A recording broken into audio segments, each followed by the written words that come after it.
Halo semuanya, perkenalkan nama saya Iwayan Wimarita Sutriawan dengan NIM 22030 20079 dari Prodi Sistem Informasi semester 4. Oke, pada kali ini kita akan membahas mengenai tugas UAS yang saya buat dengan judul Evaluasi Kejahatan Cyber sebagai Pelanggaran Kode Etik Profesional dalam Sistem Informasi.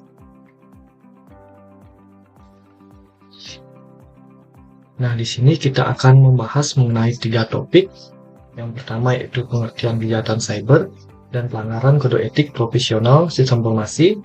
Yang kedua ada identitas dan evaluasi dari kejahatan cyber. Yang ketiga ada upaya mencegah dan menanggulangi kejahatan cyber yang melanggar kode etik profesional dalam konteks sistem informasi. Oke, kita masuk ke topik yang pertama yaitu pengertian kejahatan cyber dan pelanggaran kode etik profesional sistem informasi.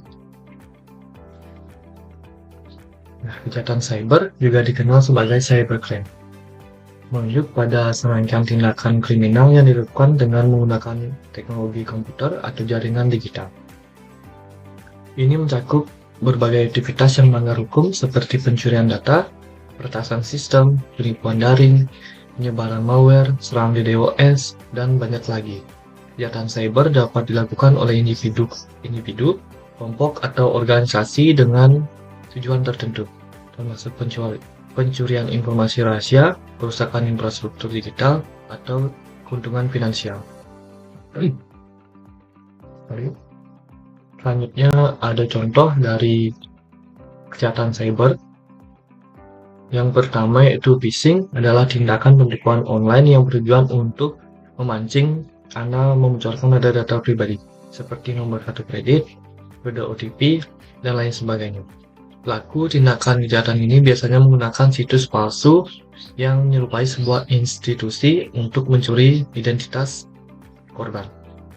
Misalnya pelaku mengirimkan email yang seolah menginginkan perusahaan menjadi mitra. Dalam email tersebut, pengiriman menyantumkan tautan. Jika Anda mengklik tautan tersebut dan mengisi informasi sensitif di halaman tersebut, maka data sensitif perusahaan Anda akan tercuri. Yang kedua ada serangan ransomware. Ransomware adalah jenis malware yang dapat menyerang gawai seseorang dan membuat orang tersebut tidak bisa mengakses gawainya sampai dia membayar sejumlah uang yang diinginkan oleh pengirim malware tersebut. Contoh selanjutnya ada carding. Carding adalah kejahatan cyber yang memanfaatkan data kartu kredit orang lain untuk berinteraksi. Data kartu kredit tersebut dapat diperoleh dengan berbagai cara, misalnya meretas sistem sebuah situs tempat Anda menggunakan nomor kartu kredit untuk berlangganan dan menanamkan hardware khusus di balik mesin edisi yang Anda gunakan untuk membayar supermarket. Hardware khusus ini digunakan untuk merekam data kartu yang telah Anda gesek dan mengirimkan kepada oknum penipu terkait. Yang keempat, ada cracking. Cracking adalah sebuah tindakan kejahatan berupa cyber intrusion yang dilakukan dengan memasukkan ke dalam sistem sebuah komputer atau software dengan cara menghapus sistem keamanan software atau komputer tersebut. Tujuan dari cracker atau pelaku tindakan pidana cracking ada berbagai macam, mulai dari menanamkan malware, mencuri data, hingga membuat software bajakan. Oke, selanjutnya yaitu masih di topik pertama, kita akan membahas mengenai pelanggaran kode etik. Pelanggaran kode etik profesional dalam sistem informasi merujuk pada tindakan atau perilaku yang bertentangan dengan prinsip-prinsip moral, etika, dan standar profesi yang ditetapkan untuk praktisi di bidang sistem informasi.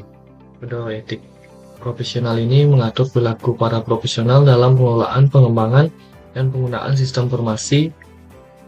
Pelanggaran dapat mencakup berbagai tindakan seperti penyalahgunaan akses, pengungkapan informasi rahasia, manipulasi data, atau pelanggaran privasi. Selanjutnya kita masuk ke pembahasan topik yang kedua, yaitu identifikasi dan evaluasi kejahatan cyber sebagai pelanggaran kode etik profesional dalam sistem informasi.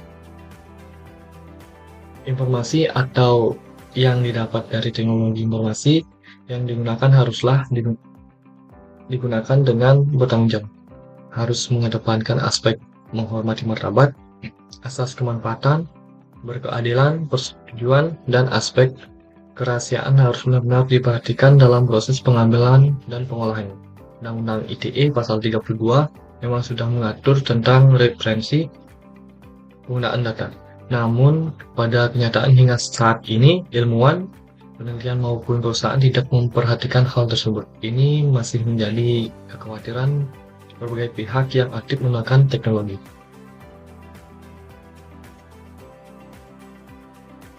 Oke, ini adalah contoh-contohnya, yaitu identifikasi kejahatan cyber. Yang pertama, penyalahgunaan akses. Situasi ini di mana profesional sistem informasi menggunakan aksesnya ke sistem atau data yang bertujuan tidak sah atau tidak etis, seperti mengakses informasi rahasia atau mengubah data tanpa izin. Yang kedua yaitu pencurian data. Tindakan mengambil data sensitif, rahasia dari sistem atau basis data organisasi untuk keuntungan pribadi atau kepentingan lain yang melanggar prinsip privasi dan integrasi data. Ini yang kedua. Terus yang ketiga, yaitu manipulasi informasi. Kasus di mana seorang profesional sistem informasi dengan sengaja memanipulasi informasi untuk menyesatkan atau merugikan pihak lain, melanggar prinsip kejujuran dan akuntabilitas. Yang keempat, yaitu pelanggaran privasi. Situasi ini di mana informasi pribadi atau rahasia diungkapkan tanpa izin dan tanpa alasan yang sah, mengancam privasi individu atau organisasi yang melanggar prinsip-prinsip etika dan kepercayaan. Yang kelima yaitu serangan keamanan. Tindakan yang bertujuan untuk merusak sistem atau infrastruktur digital, seperti serangan peretasan, penyebaran malware, yang dapat merugikan organisasi atau masyarakat secara keseluruhan. Ini adalah evaluasi kejahatan cyber. Juga ada beberapa standarnya, yaitu yang pertama, dampak terhadap integritas dan kepercayaan. Menilai bagaimana kejahatan cyber dapat merusak integrasi dan kepercayaan dalam pengelolaan informasi, baik di dalam organisasi maupun di mata masyarakat luas. Pelanggaran kode etik mengancam reputasi profesional dan organisasi serta mempengaruhi kepercayaan stakeholder. Yang kedua, risiko dan kerugian organisasi. Mengidentifikasi risiko keamanan, finansial, dan reputasi yang dapat dihadapi organisasi akibat kejahatan cyber. Ini termasuk pencurian data, kerugian finansial, penurunan produktivitas, dan potensi tuntutan hukum. Terus yang ketiga, yaitu tanggung jawab profesional. Mengevaluasi sejauh mana para profesional sistem informasi bertanggung jawab atas kejadian kejahatan cyber yang terjadi dalam ruang lingkup kerja mereka. Ini mencakup penilaian terhadap keterlibatan, pemantauan, dan tindakan yang diambil untuk mencegah dan menanggulangi pelanggaran kode etik. Oke, selanjutnya yaitu nomor 4, langkah-langkah pencegahan dan penanggulangan, meninjau langkah-langkah yang telah diambil atau yang perlu diambil oleh organisasi untuk mencegah dan menanggulangi kejahatan cyber pelanggaran kode etik. Ini termasuk penerapan kebijakan keamanan, pelatihan etika, monitoring sistem, dan penegakan hukum yang sesuai. Nah, terus bagaimana upaya pencegahan dan menanggulangi kejahatan cyber yang melanggar kode etik profesional dalam konteks sistem informasi? Ini adalah topik nomor 3 yang akan kita bahas. Nah, di sini kita akan ada beberapa langkah-langkah yang kita bahas, ada 5. Yang pertama yaitu penerapan kebijakan dan prosedur. Organisasi perlu memiliki kebijakan yang jelas dan prosedur yang ketat terkait dengan penggunaan sistem informasi, akses data, dan penggunaan teknologi keamanan. Hal ini termasuk pembatasan akses, penggunaan kata sandi yang kuat, dan kebijakan penggunaan perangkat pribadi di tempat kerja. Yang kedua itu pendidikan dan pelatihan, memberikan pendidikan dan pelatihan kepada para profesional sistem informasi tentang etika kerja dan tanggung jawab mereka dalam menjaga keamanan dan integritas data. Ini mencakup penekanan pada pentingnya privasi data, penggunaan etis dari akses sistem, dan deteksi dini tanda-tanda kejahatan cyber. Yang ketiga, monitoring dan pengawasan. Melakukan monitoring dan pengawasan yang teratur terhadap aktivitas dalam sistem informasi untuk mendeteksi perilaku yang mencurigakan atau potensi pelanggaran kode etik. Ini dapat mencakup pemantauan aktivitas login, audit sistem, dan penggunaan perangkat lunak keamanan yang canggih. Yang keempat, kerjasama dengan pihak eksternal berkolaborasi dengan pihak eksternal seperti lembaga penegak hukum, ahli cyber, dan lembaga regulasi untuk memperoleh saran dan bantuan dalam mencegah dan menanggulangi kejahatan cyber.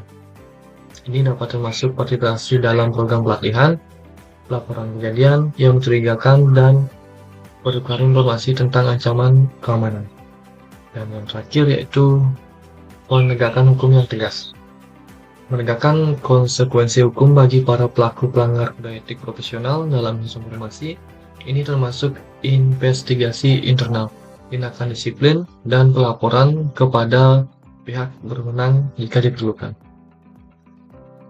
Oke, ini adalah contoh studi kasus yang saya ambil dengan judul kasus cybercrime kebocoran data BPJS Kesehatan tahun 2021.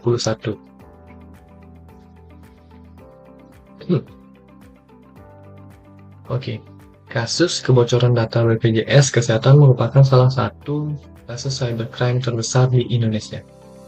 Kasus ini terjadi pada tahun 2021 dan menyebabkan bocornya data pribadi 222,5 juta peserta BPJS Kesehatan.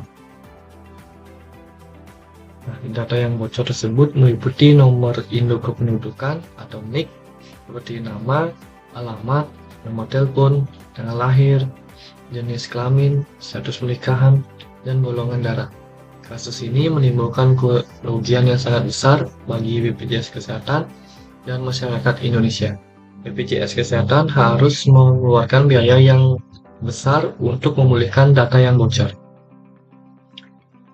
Kasus ini terjadi karena adanya celah keamanan pada sistem informasi BPJS Kesehatan. Celah keamanan tersebut dimanfaatkan oleh pelaku peretasan untuk mencuri data pribadi serta BPJS Kesehatan.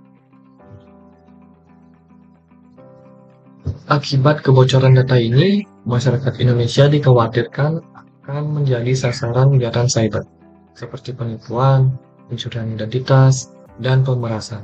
Kasus ini menjadi sorotan dunia karena jumlah data yang bocor sangatlah besar. Kasus ini juga menunjukkan bahwa masih banyak pihak yang belum sadar akan pentingnya security awareness terhadap serangan cybercrime. Bahkan lembaga pemerintah pun dapat menjadi target. Oke, yang terakhir yaitu kesimpulan dari keseluruhan tugas UAS yang saya buat, yaitu kejahatan cyber dan pelanggaran kode etik profesional dalam sistem informasi adalah dua masalah yang serius dalam era digital ini. Kejahatan cyber seperti phishing dan serangan ransomware mengancam keamanan data maupun privasi kita pribadi. Terus untuk pelanggaran kode etik seperti penyalahgunaan akses dan manipulasi informasi dapat merusak reputasi dan kepercayaan. Identifikasi dan evaluasi kejahatan cyber sebagai pelanggaran kode etik memungkinkan langkah-langkah pencegahan yang tepat seperti penerapan kebijakan yang ketat dan pendidikan tentang etika kerja. Dengan demikian, kesadaran akan ancaman kejahatan cyber dan komitmen terhadap praktis etis menjadi krusial dalam melindungi sistem informasi dan membangun lingkungan digital yang aman.